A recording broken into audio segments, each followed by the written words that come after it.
من يضلل فلا هادي له أشهد أن لا إله إلا الله وحده لا شريك له وأشهد أن محمدا عبده ورسوله يقول ربنا تبارك وتعالى في القرآن الكريم يا أيها الذين آمنوا اتقوا الله حق تقاته ولا تموتن إلا وأنتم مسلمون وقال رسولنا محمد صلى الله عليه وسلم فإن أصدق الحديث كتاب الله وخير الهدى هدى محمد صلى الله عليه وسلم وشر الأمور محدثاتها وكل محدثات بدعة وكل بدعة ضلالة وكل ضلالة في النار. Ma'asal ikhwah wal akhwat, kaum muslimin wal muslimah rahimani wa rahimakumullah. Alhamdulillah, pada malam hari ini kembali kita melanjutkan pembahasan dari kitab Al-Arba'un An-Nawawi, karangan dari Al-Imam Yahya bin Syaraf Abu Zakaria An-Nawawi Asy-Syafi'i Ad-Dimashqi rahimahullahu ta'ala. InsyaAllah kita akan masuk pada hadis yang ke Ar-Rabi'u wal Ishrun, hadis yang ke 24. Hadisnya panjang, butuh beberapa kali pengulangan, yang mana mu'allif rahimahullahu ta'ala mengatakan wa an Abi Dzarrin Al-Ghifari radhiyallahu anhu anin Nabi sallallahu alaihi wasallam fima yarwihi an rabbih azza wa jal annahu qala. Dari Abu Dzar Al-Ghifari, semoga Allah meridhai beliau, dari Nabi sallallahu alaihi wasallam, dari apa yang diriwayatkan dari Rabb-Nya Azza wa Jal. Sesungguhnya Allah Subhanahu wa taala berfirman. Ini adalah hadis qudsi. Hadis qudsi yang maknanya dari Allah Subhanahu wa taala, yang lafaznya dari Nabi sallallahu alaihi wasallam. Yang mana Nabi sallallahu alaihi wasallam bersabda, yang mana beliau Nabi sandarkan kepada Allah Subhanahu wa taala. Dinamakan dengan hadis qudsi. Nanti akan kita jelaskan secara ringkas apa itu hadis qudsi. Allah katakan, ya ibadi inni haramtu dzulma ala nafsi wa ja'altuhu bainakum muharraman fala tadzalamu. Wahai hambaku, sesungguhnya aku haramkan kezaliman pada diriku, maka aku haramkan atas kalian, aku haramkan atas di antara kalian, maka janganlah kalian saling menzalimi. Ya ibadi kullukum dhalun illa man hadaituhu fastahduni ahdikum. Wahai hambaku, sesungguhnya semua kalian itu tersesat kecuali hamba yang aku beri hidayah kepadanya, maka mintalah hidayah kepadaku. Ya ibadi kullukum ja'i illa man at'imtuhu atau at'amtuhu fastat'imuni ut'imkum. Sesungguhnya kalian semua adalah lapar kecuali orang yang aku beri makan kepadanya, maka mintalah makan kepadaku, niscaya aku beri kalian makan. Ya ibadi kullukum arin illa man kasautuhu fastaksuni aksukum. Sesungguhnya kalian itu tidak berpakaian, telanjang, kecuali orang yang aku beri pakaian, maka mintalah pakaian kepadaku, niscaya akan aku beri pakaian kepada kalian. Ya ibadi innakum tuhti'una al-laila wan nahar wa ana aghfirud dzunuba jami'a fastaghfiruni aghfir lakum. Wahai hambaku, sesungguhnya kalian itu melakukan dosa siang dan malam, dan aku mengampuni semua dosa. Maka beristighfarlah kepadaku, aku pasti mengampuni dosa kalian. Insyaallah hadisnya panjang ya. Ya, nanti sedikit demi sedikit akan kita ambil faedah dari hadis ini. Hadis ini diriwayatkan oleh Imam Muslim yang belum selesai kami baca ya. Insyaallah pada malam hari ini kita akan mengenal biografi singkat dari seorang sahabat yang digelari berkunyah dengan Abu Dzar. Abu Dzar Al-Ghifari. Ada yang tahu nama beliau? Abu Dzar? Tidak ada yang tahu. Ini bukan nama beliau ya, tapi ya, julukan atau kunyah yang disematkan kepada beliau sehingga banyak orang kenal dengan Abu Dzar. Tapi banyak di antara manusia yang tidak tahu nama asli beliau. Siapa namanya? Namanya adalah Jundub. Jundub. Ayahnya bernama Junadah. Jundub bin Junadah. Ya, beliau digelari dengan julukan Abu Dzar Al-Ghifari. Al-Ghifari ini adalah salah satu nama tempat dari kota Mekah. Kalau menuju kota Syam, maka akan melewati kampung yang bernama Kampung Al-Ghifar. Dari situlah beliau, ya. Baik, Jundub bin Junadah atau dikenal dengan Abu Dzar Al-Ghifari, beliau ini salah satu dari sahabat yang dikenal dengan As-Sabiqunal Awwalun. Apa itu As-Sabiqunal Awwalun? Sahabat-sahabat yang pertama-tama masuk Islam. Konon diriwayatkan, para ulama menjelaskan bahwa beliau ini adalah salah satu sahabat yang nomor 5 masuk ke dalam agama Islam. Yang pertama siapa yang pertama? Khadijah atau Abu Bakar? Ya, Khadijah. Ya, para ulama menggabungkan Khadijah orang pertama dari kalangan perempuan. Abu Bakar adalah orang pertama dari kalangan laki-laki. Kemudian menyusul Ali bin Abi Thalib, ya, menyusul lagi Bilal bin Rabah dan seterusnya ya. Nah, di antara sahabat yang dikenal dengan As-Sabiqunal Awwalun itu adalah Abu Bakar, siapa? Abu Dzar, Jundub bin Junadah. Nah, Abu Dzar ini bukan dari Quraisy.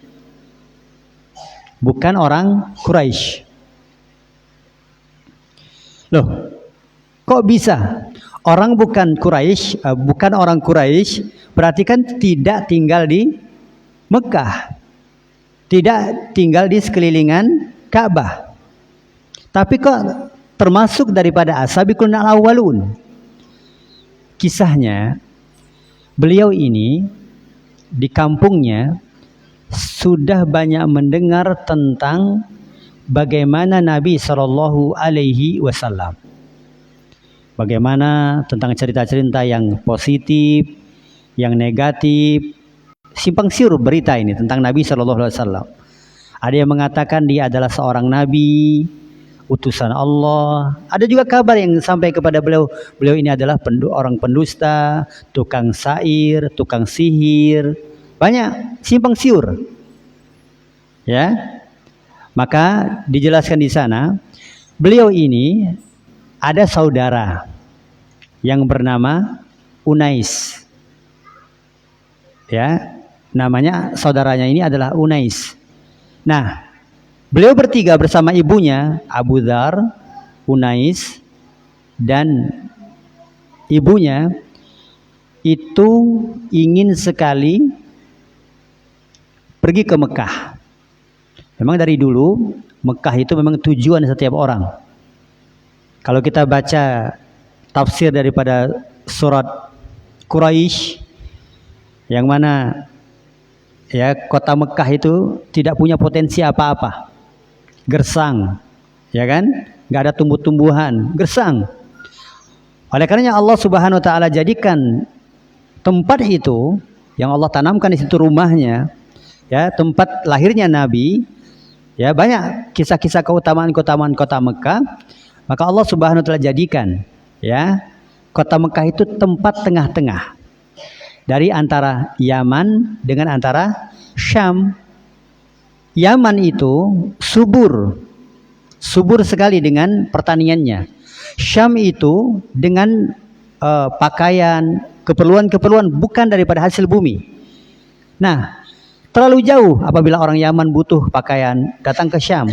Terlalu jauh orang Syam ingin mencari pangan datang ke Yaman.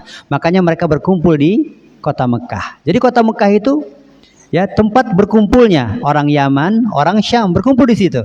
Maka walaupun tidak punya lahan sawah pertanian, banyak makanan di situ. Walaupun tidak punya pabrik di situ pakaian, banyak di situ pakaian karena Allah Subhanahu Wa Taala berkahkan. Nah, jadi Abu Dzar dan saudaranya Unais serta ibunya bermaksud pergi ke Mekah. Di tengah perjalanan, ya belum masuk. Maka Abu Dzar memerintahkan kepada kakaknya atau saudaranya yang bernama Unais, masuklah ke kota Mekah. Duluanlah. Ya, inti daripada perjalanan kita ini cari orang yang katanya dia mengaku nabi. Cari info tentangnya. Ya. Maka pergilah mereka. Pergilah Unais duluan nih, masuk kota Mekah. Berapa lama pulang Unais. Ya, menemui Abu Dzar dan ibunya. Lalu bertanya, Abu Dzar, apakah engkau sudah bertemu ya dengan orang yang mengaku nabi? Belum. Apakah engkau bertanya ke penduduk di sana tentang sosok nabi tersebut? Iya. Apa kata mereka? Innahum yaqulun innahu syairun wa syahirun wa kadzibun.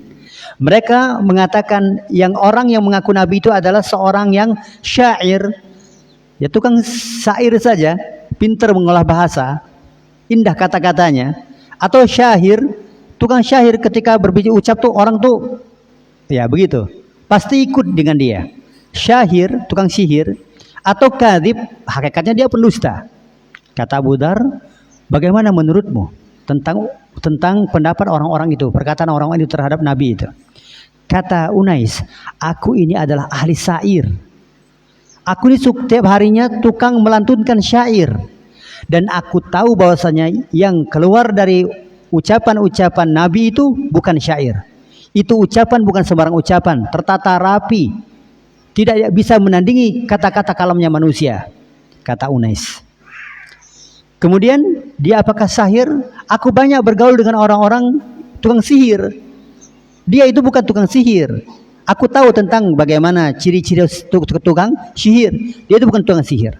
Apalagi pendusta. Aku melihat bukan seorang pendusta. Kata Unais. Baik, kata Abu Dzar, keterangan ini akan saya pegang. Sekarang gantian. Engkau menjaga ibu, aku akan masuk ke kota Mekah. Ya, kata Unais, ya Abu Dzar, hati-hati. Ya, hati-hati. Karena di Mekah itu sekarang sangat lagi sensitif. Apabila engkau nanti bertanya tentang siapa Nabi, tentang di mana Muhammad, engkau pasti dipukuli. Sensitif sekali orang-orang itu. Maka hati-hati. Ya. Kemudian Abu Dzar pergi ke Mekah. Setiba di kota Mekah, maka yang pertama kali dilakukan oleh Abu Dzar adalah bertanya. Ya, bertanya ke sosok yang mungkin tidak terlalu memberikan pengaruh. Kalau orang misalnya orang kota begitu ya, mungkin orang cerdas, dia akan tahu. Abu Dzar mencari orang yang kira-kira kalau ditanya itu polos, yaitu orang-orang kampung lah begitu ya. Maka Abu Dzar bertanya tentang siapa namanya, Nabi Muhammad SAW. Nah, dijawab oleh orang itu ketika Abu Dzar bertanya, oh, engkau menanyakan sosok Sobi. Sobi itu apa? Orang yang murtad. Nah, ini Sobi itu orang yang murtad. Orang yang telah murtad dari agama, itu yang kau cari, kata orang ini. Ya, karena Nabi Muhammad itu dianggap telah murtad dari agama nenek moyangnya. Sehingga gelar-gelarnya banyak sekali. Ada Sobi, orang yang murtad, tukang syair, tukang sihir, pendusta, majnun, orang gila, banyak. Nabi kita Muhammad SAW, ya, maka mendengar ini, orang yang ditanyai oleh Abu Dzar ini berteriak, ya, maka beliau berteriak, hei, ini nih orang yang ingin ikut kepada Muhammad. Teriak dia orang ini. Maka mendengar ini, teriakan orang ini, maka Abu Dzar itu dilempari batu, dilempari apa yang ada di dekat mereka itu dilempar ke Abu Dzar. Ada batu, dilempar batu. Ada apa lagi? Ya, tulang, dilempar tulang. Ya, ada bata merah dilempar sehingga Abu Dzar itu pingsan. Dilempari. Pingsan. Ya. Ketika beliau sadar, tidak ada yang peduli dengan beliau. Tidak ada. Bahkan beliau itu seperti apa? Ya seperti ya orang gila, tergeletak begitu saja. Nggak ada yang peduli dengan dia. Maka Abu Dzar berdarah-darah begitu ya, lemah di tengah sengatan matahari. Maka beliau pun haus. Beliau pun lapar. Maka beliau mencari air. Ternyata yang beliau minum itu adalah air Zam-Zam. Maka beliau minum, hilang. Ya. Hari pertama nggak dapat makanan, cuman minum air Zam-Zam. Hari kedua, hari ketiga, sampai 1 bulan beliau tidak mendapatkan makanan, hanya bersandar kepada air Zam-Zam. Pada satu ketika beliau ingin sekali ke Mekah, ke Ka'bah. Beliau sudah di Mekah ya, tapi belum kepada inti tempatnya, ke Mekah, ke Ka'bah. Karena Ka'bah pada waktu itu memang milik setiap orang. Maka beliau pergi ke Ka'bah. Tiba-tiba di tengah Ka'bah itu ada 2 sosok yang membuat perhatian oleh Abu Dzar. Abu Dzar ini memperhatikan 2 orang ini. Ya, tawaf begitu ya, lalu mencium hajar aswadnya begitu. Abu Dzar semakin penasaran, ya, Abu Dzar semakin penasaran. Nah, kemudian terus didekati. Tiba-tiba Nabi SAW ini sudah mulai tahu. Nabi itu peka ngelihat manusia. Maka Nabi bertanya, ya, mimman anta? Dari mana kamu? Kata Nabi SAW bertanya kepada Abu Dzar. Ana min Ghifar, kata Abu Dzar. Saya ini dari Ghifar, dari kampung Ghifar. Iya. Sudah lama di sini, kata Nabi. Ya, katanya sudah 1 bulan. Ya, sudah 1 bulan. Bersama siapa engkau ke sini? Sendirian. Adakah engkau yang kau temui di sini? Tidak ada. Berarti selama ini di mana? Ya di sini saja. Apa yang kau makan? Air Zam-Zam. Apa yang kau makan? Tidak ada, melainkan apa? Air Zam-Zam. Kata Nabi SAW, innaha ma'un mubarakun. Sesungguhnya ini air adalah air yang berkah. Wa innaha ma'un tot'im. Sesungguhnya air ini adalah, air Zam-Zam ini adalah bisa menjadi makanan. Ya, jadi dalam riwayat yang lain Nabi mengatakan tentang air Zam-Zam itu, ma'u Zamzamin lima syuribalahu. Air Zam-Zam itu tergantung apa yang dia niatkan. Jadi kalau dia ingin minumnya ketika niatkan permohonannya untuk obat, maka Allah akan memberikan apa? Kesembuhan dari penyakitnya. Ketika dia ingin kenyang, Allah Subhanahu wa taala akan mengenyangkannya. Tergantung apa niatnya. Ya, makanya kalau kita minum air Zam-Zam itu berdoa, Allahumma inni as'aluka ilman nafi'a wa rizqan thayyiba wa da'u likulli wa dawa'un likulli da, dan obat dari setiap penyakit. Baca doa itu ya. Baik, kata Abu Bakar radhiyallahu anhu, ya Rasulullah, izinkan aku menjamu orang ini. Maka Abu Bakar ya membawa beliau ke rumah dan dijamu. Subhanallah, kata Abu Dhar, baru ini saya makan. Baru ini perutku diisi oleh makanan setelah 1 bulan. Ya, tapi kata Abu Dhar, bahkan aku selama 1 bulan itu samin, gemuk badanku. Ya, tidak kurus, tidak loyok, kuat, tetap semangat. Ya, tetap semangat. Maka setelah Abu Dhar ya membaca 2 kalimat syahadat di hadapan Nabi Shallallahu Alaihi Wasallam, ya, maka Rasulullah Shallallahu Alaihi Wasallam memerintahkan kepada Abu Dhar untuk kembali pulang ke kampung halamannya. Ya, pulang. Ya Abu Dhar, pulang ke Ghifar. Tunggu perintah selanjutnya, kata Nabi Shallallahu Alaihi Wasallam. Maka Abu Dhar mengatakan, demi Allah, ya Rasulullah, aku tidak akan pulang sampai aku berteriak tentang syahadat la ilaha illallah wa anna muhammadar rasulullah kepada orang-orang Quraisy. Ini pemberaninya Abu Dhar ini. Abu Dhar ini ya badannya tuh gempal, ya besar, hitam. Orang Ghifar itu adalah kulitnya hitam, ya. Terkadang ada yang keriting, ada yang lurus, badannya besar, tinggi-tinggi. Pemberani, ada yang Ghifar. Nah, ketika Nabi menyuruh beliau pulang ke kampung Ghifar, maka beliau katakan, demi Allah, aku tidak akan pulang sampai aku berteriak di hadapan orang-orang Quraisy bahwasanya aku sudah masuk Islam. Ya, maka Nabi SAW ya diam saja keinginannya. Nabi hanya mengatakan hati-hati, hati-hati. Maka berilah Abu Dhar ya di tempat kerumunan orang-orang Quraisy yang sedang berkumpul. Maka Abu Dhar mengatakan, asyhadu an la ilaha illallah wa asyhadu anna muhammadar rasulullah. Mendengar ini Abu Dhar langsung dipukuli sampai pingsan. Sampai pingsan. Sadar, besoknya diulangi lagi. Dipukuli lagi sampai pingsan. Nah, ketika orang-orang Quraisy ini, orang-orang musyrikin ini sudah kita apakan orang ini. Ini mulai belagu nih. Ini. Ketika mereka lagi mau mengapa-apakan, ya, memukuli, pokoknya menyakiti Abu Dhar, tiba-tiba Al-Abbas datang. Tahu Al-Abbas? Paman Nabi Shallallahu Alaihi Wasallam. Ya, dan dia mengamankan Abu Dhar ketika lagi disiksa oleh orang-orang musyrikin. Ya, diam, kata Abu Dhar, kata Abbas.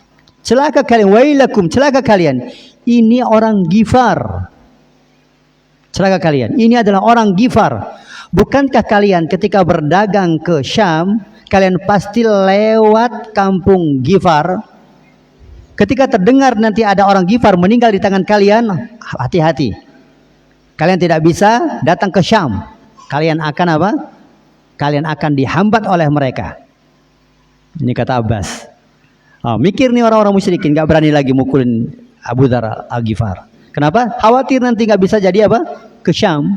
Karena mereka butuh kepada pakaian, butuh kepada peralatan perabotan, ke pasar mereka. Ya kan? Berdagang.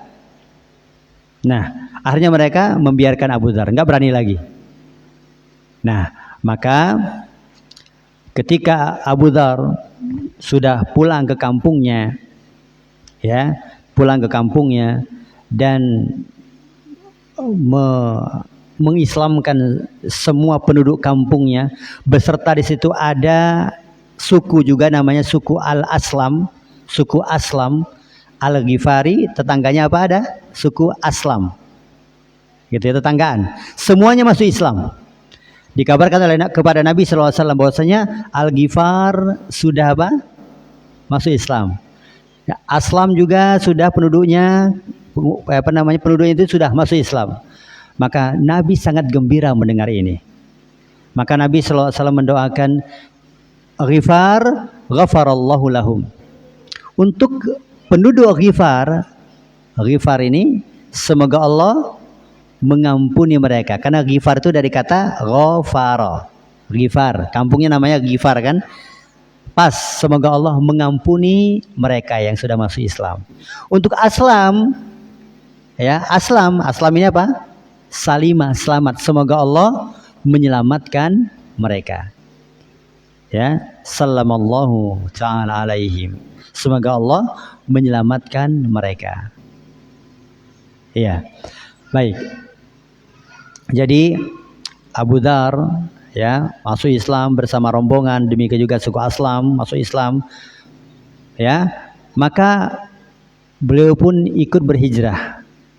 Ya, berhijrah ya bersama rombongan itu datang ke Madinah, bertemu dengan Nabi Shallallahu Alaihi Wasallam. Beliau belajar banyak dari Nabi Shallallahu Alaihi Wasallam. Nah, ada di antara poin yang Nabi Shallallahu Alaihi Wasallam itu wasiatkan kepada Abu Dzar, wasiat yang khusus kepada beliau. Ya, ada 7 wasiat. Ya, ada 7 wasiat yang Nabi khususkan wasiat ini melalui Abu Dzar. Ya. Kata Abu Dzar, amaroni khalili sallallahu alaihi wasallam bi sab'in. Nabi itu memerintahkan kepadaku 7 hal. Ya, 7 hal. Yang pertama, amaroni bi hubbil masakin wa dunuwi minhum. Ya, Khalilu kekasihku yaitu Nabi SAW memerintahkan aku untuk mencintai orang-orang miskin dan dekat kepada mereka. Ini wasiat yang pertama. Jadi Nabi berwasiat kepada Abu Dzar supaya apa? Mencintai orang-orang miskin dan dekat kepada mereka. Karena dekat kepada orang-orang miskin itu bisa apa? Bisa membuat hati tenang. Tapi kalau kita banyak gaulnya bersama orang-orang kaya, membuat hati tidak tenang. Ya kan? Masuk ke rumahnya saja, kayak istana, bingung mau duduk di mana. Mau pipis gimana? Mau makan nggak enak. Kan begitu. Tapi kalau orang yang biasa-biasa aja di kampung begitu enak. Ya kan enak. Berbeda biasanya orang keadaan penjamuan orang kaya dengan orang miskin. Ya. Nah, di sini Nabi memerintahkan kepada Abu Dzar untuk apa? Mencintai orang-orang miskin dan dekat kepada mereka. Nah, di sini perintah Nabi kepada Abu Dzar dan kepada kita. Kenapa kita diperintahkan untuk senantiasa dekat kepada mereka orang-orang miskin? Karena kita lebih banyak apa? Lebih banyak bersyukur kepada Allah. Beda halnya kita kalau banyak kawan dekat kepada orang-orang kaya. Itu kadang-kadang subhanallah kita terkadang ya tidak mengoreksi diri. Ya, kita punya sepeda motor sedangkan dia udah punya mobil 2, 3, rumahnya tingkat, sedang kita geribik, bata merah. Kan begitu. Terus sedang kita menyalahkan diri kita sendiri, kok aku masih begini. Banyak kufur nikmatnya kita. Tapi kalau kita banyak bergaul dengan orang-orang miskin, dekat kepada mereka, lebih banyak bersyukur. Mungkin kita punya sepeda motor, dia nggak punya. Ya kan? Mungkin kita punya kamar, punya rumah. Ya, dia mungkin masih ngontrak. Lebih banyak bersyukur apabila dekat dengan orang-orang miskin dan dekat kepada mereka. Kemudian yang kedua, wa amaroni an anzura huwa duni wala anzuru huwa fauqi. Nabi SAW memerintahkan kepadaku untuk banyak-banyak melihat ke bawah. Ya, ke bawah. Dan Nabi SAW melarang untuk melihat ke atas. Tentunya di sini lebih banyak melihat kepada ketika kita masih sakit misal, masih ada lagi lebih parah sakitnya dan seterusnya, lebih banyak begitu. Yang ketiga, wa amaroni an asila rahim. Ya. Dan Nabi SAW memerintahkan kepadaku untuk menyambung tali silaturahim walaupun dia ya menjauhiku, walaupun dia menjauh. Itu hakikat silaturahim seperti itu. Ya. Hakikat silaturahim itu adalah ketika orang jauh kita mendekat. Ketika orang menyakiti ya kita mendekat. Bukan menyambung tali silaturahim itu apa? Ketika dia sering memberi lalu kita balas memberi. Itu bukan hakikat, walaupun ini termasuk. Tapi yang inti daripada menyambung tali silaturahim itu adalah ketika ada yang memutus kita menyambung. Ini hakikat silaturahim. Kemudian yang keempat, wa amaroni alla as'alu ahadan syai'a. Ya, Nabi SAW memerintahkan kepadaku untuk tidak banyak-banyak minta kepada manusia. Ya, usaha sendiri, jangan terlalu sering banyak meminta. Ya, karena banyak-banyak meminta itu bisa menghinakan diri, bisa menghilangkan rasa tawakal kepada Allah Subhanahu wa taala. Ya. Yang kelima, wa amaroni an akula haqqan wa in kana murran. Nabi memerintahkan kepadaku untuk berkata benar walaupun pahit. Kalau kebenaran itu harus diucapkan, harus disampaikan walaupun pahit. Ya, memang telah nampak. Ya, makanya Nabi SAW mewasiatkan ini karena keberanian daripada Abu Dzar. Walaupun pahit harus dipukuli, disiksa, kan begitu? Dilempari. Kalau ini sebuah kebenaran wajib untuk disampaikan. Ya, sudah punya bibit ya Abu Dzar ini. Kemudian yang keenam, wa amaroni alla takhafu fillahi laumata laim. Tidak takut ya dengan celaan orang. Jangan takut dengan celaan-celaan orang. Kalau kita menjadi ahlus sunnah, menampakkan sunnah, jangan khawatir dengan celaan-celaan orang, cemoohan orang, sindiran orang, bulian orang, tidak masalah. Karena pujian manusia tidak akan memberikan pengaruh. Apalagi hinaan dan celaan manusia tidak akan juga memberikan pengaruh. Kita itu hanya ingin mencari apa? Mencari keridhaan Allah Subhanahu wa taala. Kemudian yang terakhir, wa amarani ya an absyira min qauli la haula wala quwwata illa billah. Ya, Nabi SAW memerintahkan kepada aku untuk memperbanyak mengucapkan la haula wala quwwata illa billah. Ini apa? Kalimat apa namanya? Kalimat hauqalah. Perbanyak ucapan itu ketika apa? Ketika kita melihat sesuatu yang ya tidak enak, mendengar sesuatu yang tidak enak, kita ucapkan la haula wala quwwata illa billah. Baik. Abu Dzar ini beliau ketika sudah tua, beliau ini menyendiri jauh dari kota. Beliau ajak istrinya untuk menyendiri. Ketika Abu Dzar sudah napasnya sudah tersengal-sengal, ya, maka istrinya yang bernama Ummu Dzar menangis melihat keadaan Abu Dzar ini. Menangis. Ya. Nah, ketika melihat istrinya menangis, Abu Dzar berkata kepada istrinya, "Limadza tabki?" Mengapa engkau menangis? Lalu istrinya menjawab, "Ya Abu Dzar, sesungguhnya engkau begini. Keadaan itu begini. Ya, sedangkan ketika apabila engkau meninggal dunia, di sini aku nggak punya kain kapan. Aku ini sudah tua, nggak bisa gali kubur. Nggak bisa. Bagaimana ini?" Itu yang menyebabkan ya Ummu Dzar menangis. Bukan karena apa? Perpisahan. Bukan karena perpisahan. Tapi apa? Nggak sanggup untuk apa? Menjalankan sunnah, menguburkan, mengkafani, nggak sanggup, nggak punya kain, ya, nggak bisa menggalikan kubur karena sudah tua. Maka absyiri wala tabki. Ya, kata Abu Dzar, bergembiralah engkau, jangan menangis. Ya, karena aku pernah mendengar Nabi Shallallahu Alaihi Wasallam bersabda kepadaku dan kepada beberapa orang rombongan pada waktu itu. Apa kata Nabi Shallallahu Alaihi Wasallam? Akan ada salah satu di antara kalian yang meninggal di tengah padang pasir. Ya, akan ada salah satu di antara sahabatku ini yang akan meninggal di padang pasir.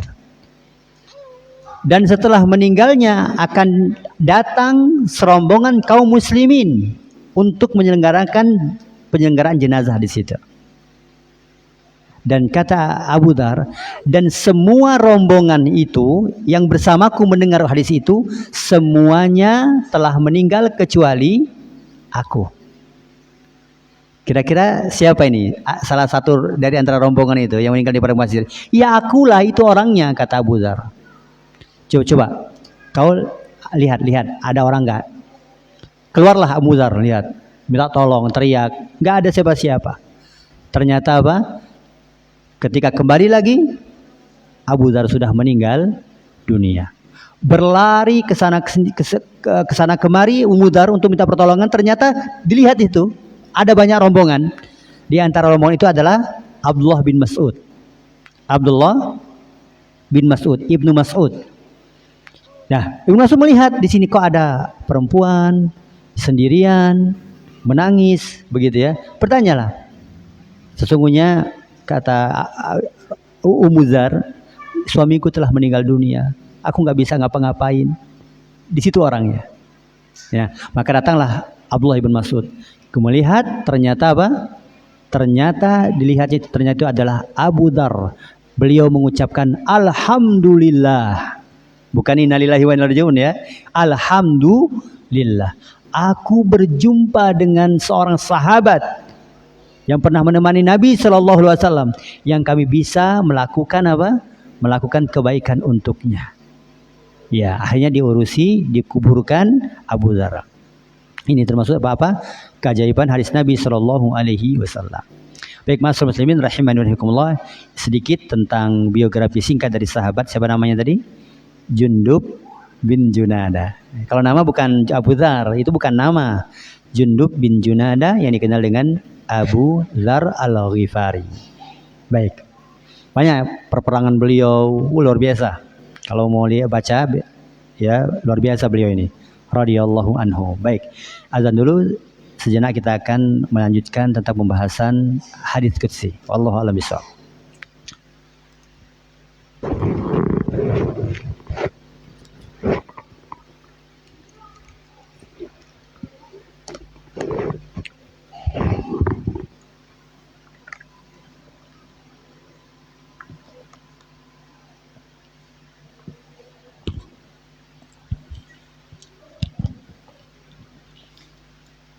Allahu Akbar, Allahu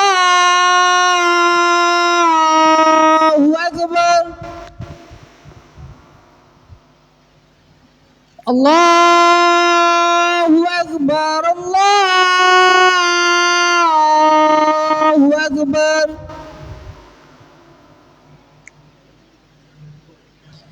Asyhadu an la ilaha illallah.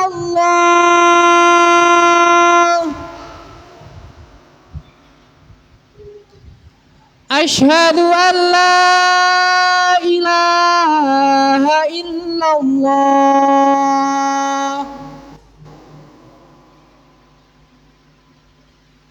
Asyhadu anna Muhammadar Rasulullah.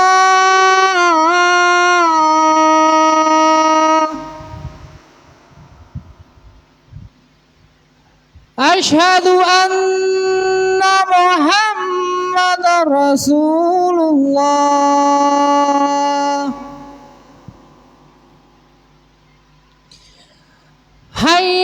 salah.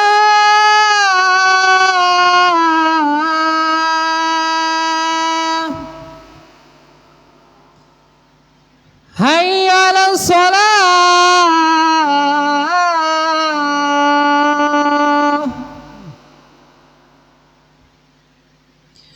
Hayya 'alal falah.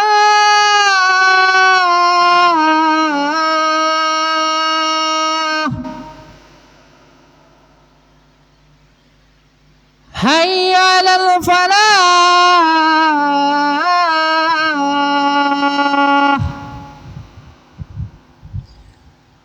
Allahu akbar, Allahu akbar. La ilaha illallah.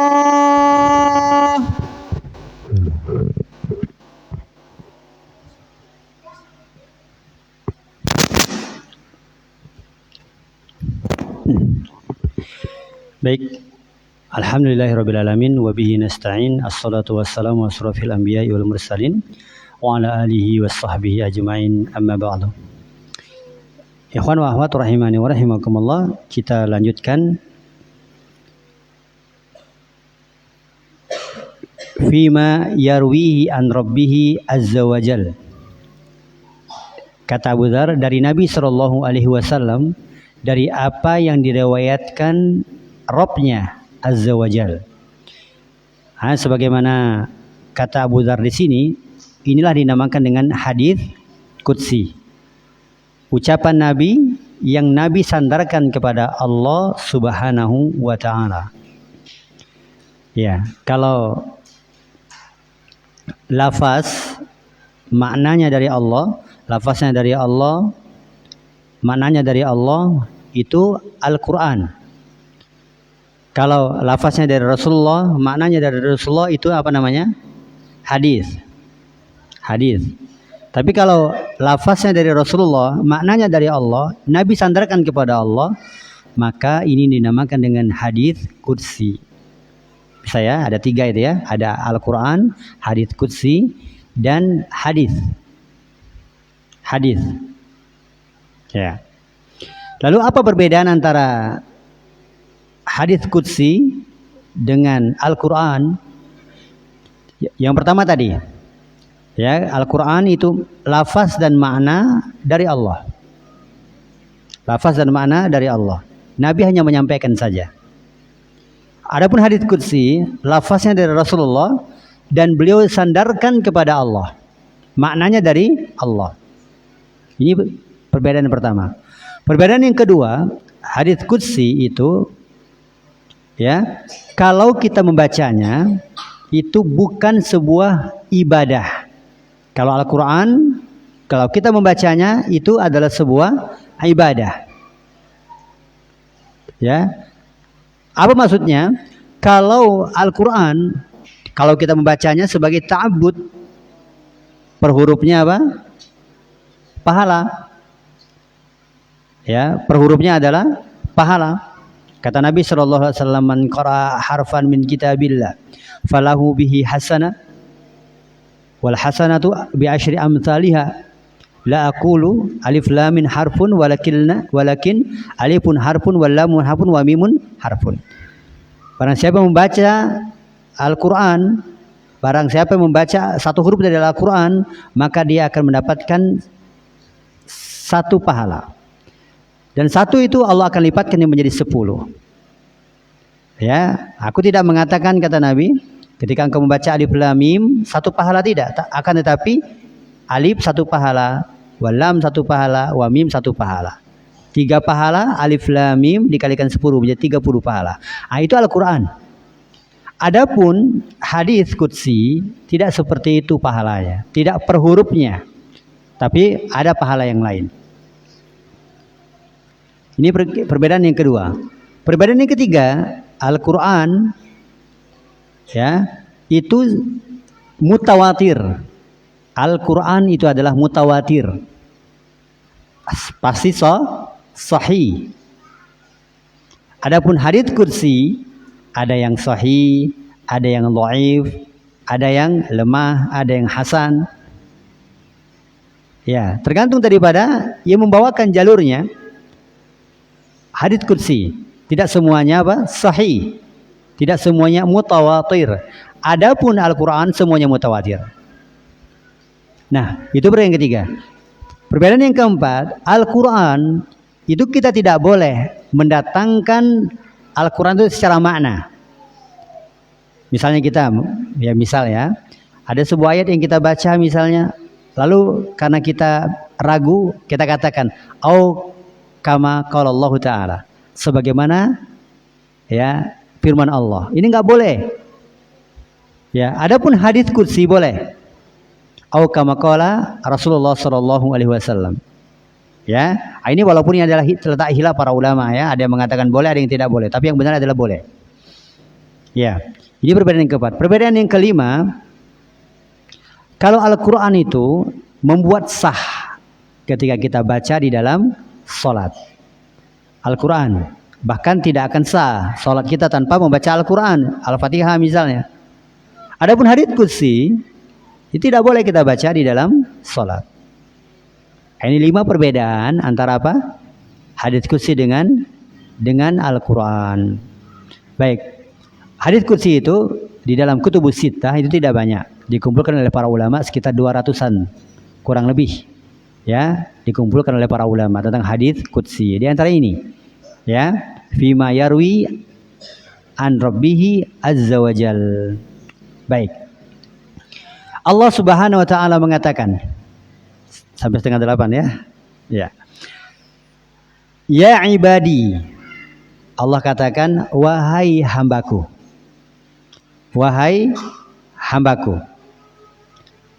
Di sini Allah Subhanahu wa taala memanggil dengan kata ibadi. Abada artinya apa? Hambaku. Ini bentuk penamaan yang paling mulia. Karena tugas manusia itu adalah untuk menghambakan diri kepada Allah. Ya. Wa ma khalaqtul jinna wal insa illa liya'budun. Itu penghambaan. Penghambaan kita ini hanya kepada Allah. Oleh karenanya Allah mengatakan, wahai hambaku. Wahai hambaku. Karena kita ini adalah hamba Allah. Penghambaan itu harus ditujukan kepada Allah. Ibadah tersebut hanya ditujukan kepada Allah Subhanahu wa taala. Allah memanggil dengan panggilan yang begitu indahnya. Ya ibadi. Ya. Inni haramtu dzulma ala nafsi. Allah katakan, sesungguhnya aku telah mengharamkan kezaliman untuk diriku. Berarti Allah tidak bakal yang namanya adanya zalim. Karena Allah telah haramkan kezaliman bagi dirinya. Jadi semua hukum Allah, ketentuan Allah itu adil dan tidak akan pernah ada kezaliman. Kenapa? Karena Allah telah mengharamkan kezaliman bagi dirinya. Jadi kalau kita ada sesuatu yang kok nggak pantas sepertinya, jangan salahkan Allah. Jangan katakan takdir itu kejam. Jangan katakan Allah tidak adil. Allah itu pasti adil. Allah itu pasti adil. Karena Allah yang telah membuat hukum, Allah yang telah membuat takdir berdasarkan apa? Ilmunya yang sempurna. Allah membuat itu berdasarkan ilmunya yang sempurna. Ya, kalau Allah membuat itu semua dengan ilmu yang sempurna, tidak akan adanya kezaliman. Ya, karena Allah telah menghabarkan bahwasanya Allah telah mengharamkan kezaliman ini untuk dirinya. Apa itu zalim? Zalim itu diddul adl, lawan daripada adil. Ya. Zalim itu meletakkan sesuatu bukan pada tempatnya. Meletakkan sesuatu itu bukan pada tempatnya, itu namanya zalim. Ya, dan zalim itu ada 3 macam. Yang pertama adalah adlamu zulmi, zalim yang paling besar. Yang kedua, az-zulmu li nafsi, zalim kepada dirinya sendiri. Yang ketiga, az-zulmu li ghairih, zalim kepada orang lain. Ini 3 macam kezaliman. Az-zulmu zulmi, zalim yang paling besar apa? Syirik. Allah sendiri yang mengatakan, ya bunayya la tusyrik billah, inna syirka la zulmun azim. Wahai anakku, jangan kau menyekutukan Allah, karena menyekutukan Allah syirik namanya, dan kesyirikan itu adalah kezaliman yang paling besar. Mengapa syirik itu merupakan kezaliman? Karena meletakkan sesuatu bukan pada tempatnya. Ibadah itu seharusnya ditujukan kepada Allah. Qul inna salati wa nusuki wa mahyaya wa mamati lillah. Ibadah itu seharusnya ditujukan kepada Allah, itu hak Allah diibadahi. Lalu dia berikan kepada selain Allah. Ini namanya apa? Kezaliman, meletakkan sesuatu bukan pada tempatnya. Bahkan ini merupakan apa? Kezaliman yang paling zalim. Tidak ada kezaliman ya di atas itu, melainkan apa? Kesyirikan kepada Allah Subhanahu wa taala. Kemudian az-zulmu li nafsi, zalim kepada dirinya. Kita sering menzalimi diri sendiri. Yang kita tidak tahu kita pertahankan, ketidaktahuan, tidak mau belajar, zalim. Ya, kita menjerumuskan kepada apa? Kepada kebinasaan. Ya, banyak yang harusnya kita tidur, itu kita bergadang. Yang harusnya kita makan, banyak.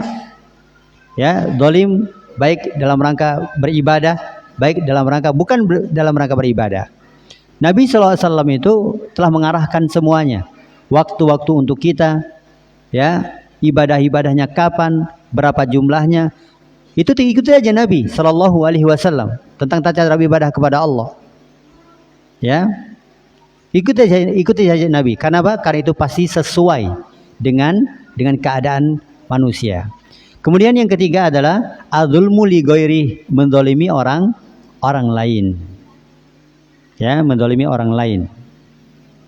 Ada berapa bentuk zalim, menzalimi orang lain. Ya. Itu bisa dengan tangannya, bisa dengan lisannya. Ya, zalim. Ya, kata Nabi SAW, al-muslimun man salim al-muslimuna an lisanihi wa yadihi. Muslim yang lain itu selamat dari gangguan lisannya dan tangannya. Ya, ini kezaliman. Ya, kezaliman. Baik. Oleh karenanya, waja'altuhu bainakum muharraman. Ya, aku jadikan di antara kalian tuh haram kezaliman ini. Fala tadzalamu, maka janganlah kalian saling menzalimi. Ya, saling menzalimi. Zalim ini subhanallah. Zalim antara manusia ini sangat berat. Allah tangguhkan. Karena dosa itu ada 2 arahnya. Ada kepada Allah, ada kepada sesama manusia. Ya, kepada Allah Subhanahu wa taala, ya, tinggal bertaubat kepadanya dengan 3 persyaratan. Ya, mengakui dosa, menyesalinya, menjauhinya, dan berkeinginan kuat untuk tidak mengamalkannya lagi. Ketika dosanya berhubungan dengan Allah Subhanahu wa taala. Kalau ada dosa yang hubungan dengan manusia, maka ditambah 3 tadi, ditambah 1 lagi, jadi 4. Apa? Harus minta kehalalan. Minta maaf kalau itu berupa ucapan.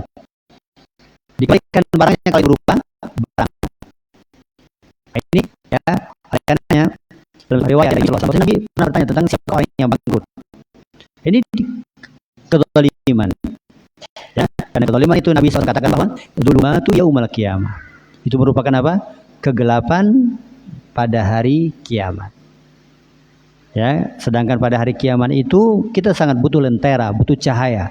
Tapi kalau banyak kezaliman yang pernah kita lakukan, maka perjalanan kita akan apa? Akan terhambat dengan kezaliman tersebut. Maka hati-hati ya. Allah Subhanahu wa taala ya sudah mengharamkan kezaliman itu antar sesama kita. Jangan sampai kita apa? Berbuat zalim atas sesama, baik zalim melalui lisan, baik zalim melalui selainnya. Ya, karena bentuk-bentuk motivasi untuk menzalim itu sangat banyak sekali. Ya, banyak sekali. Ya, makanya kita bermohon kepada Allah Subhanahu wa taala supaya kita diberikan kemudahan untuk saling tidak menzalimi. Ya. Maka itu salah satu konsekuensi salam sebenarnya. Konsekuensi salam itu apa? Kata Sufyan bin Uyainah, ketika seseorang sudah mengucapkan salam dan dijawab salamnya, maka apa kata beliau? Maka anta minni salim wa ana minka salim, kata Sufyan bin Uyainah. Ketika engkau sudah saling bersalaman dengan ucapan tadi, maka kata beliau, anta minni salim, ana minka salim. Engkau enggak boleh lagi menggangguku, mendolimiku, dan aku tidak lagi boleh mendolimimu, mengganggumu lagi. Itu konsekuensi salam. Jadi kalau saling salam begitu, masih saling mengganggu, berarti enggak benar salamnya. Ya, karena apabila kita lihat salam itu luar biasa. Ya, keutamaannya. Terus dari sisi mana?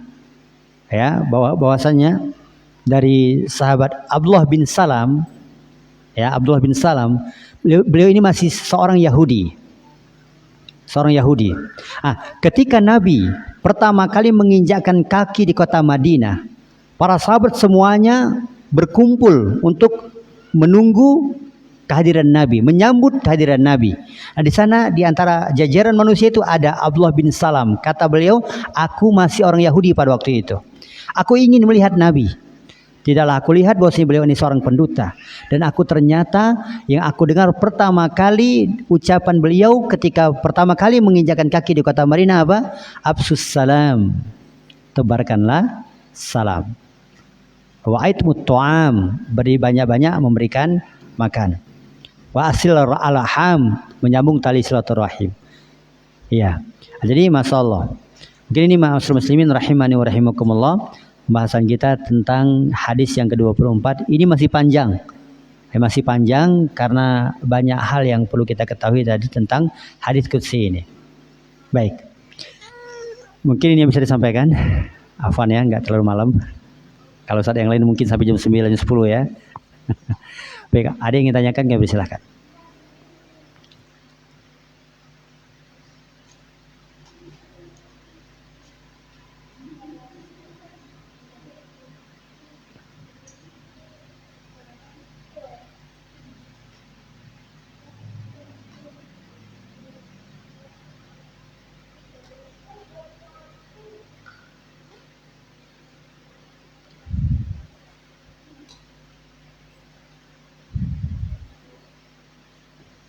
Ya, ada yang tanyakan?